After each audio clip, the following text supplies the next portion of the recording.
Welcome to Great American Health.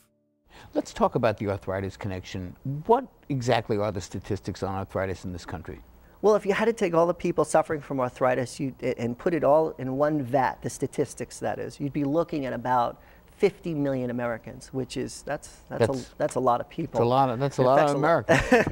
That is a lot of Americans. Yeah. And of course, people suffering from arthritis, whether it be their lower back, their knees, their shoulders, their necks, and of course it affects their quality of life, their productivity, all the areas of their life. Because the unfortunate truth, Johnny, is that when you have arthritis and you're in pain, wherever you go, there it is. Mm-hmm. It's unfortunate. A common indication of arthritis is pain, it's like lower back pain. Those are the common symptoms people associate with arthritis, and many people have been taking drugs for those things, arthritis drugs, for a long time. But as we know, we read the papers, we see this all the time, there are risks associated with those drugs, both the prescription medications and the over-the-counter ones. Let's discuss some of the risks associated with taking drugs for pain. Well, essentially, the most common form of drug use for pain are non-steroidal anti-inflammatory drugs. Those are the over-the-counter ones, and you have the pluses and the minuses. The plus in this case is you're getting pain relief. Mm-hmm. The minus is that you have potentially GI discomfort, ulcers, and some other side effects such as fatigue and more. We can go through a whole laundry list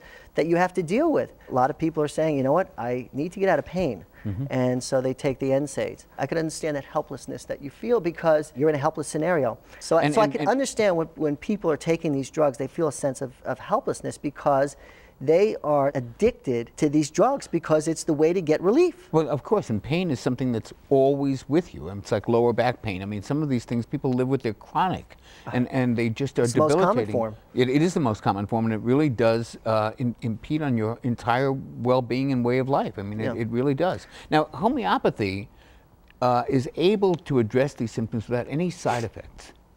How does it do that? What's really interesting about homeopathy is that they use parts per billion to develop a remedy. You're using the energy, if you will, of a substance. You're not using the substance itself. So you're going down to parts per billion. You could take a whole container of any homeopathic remedy, drink it, and there are no side effects. So one of the benefits about homeopathy is that there are no side effects at all, but yet at the same time, it is recognized by the FDA as a drug.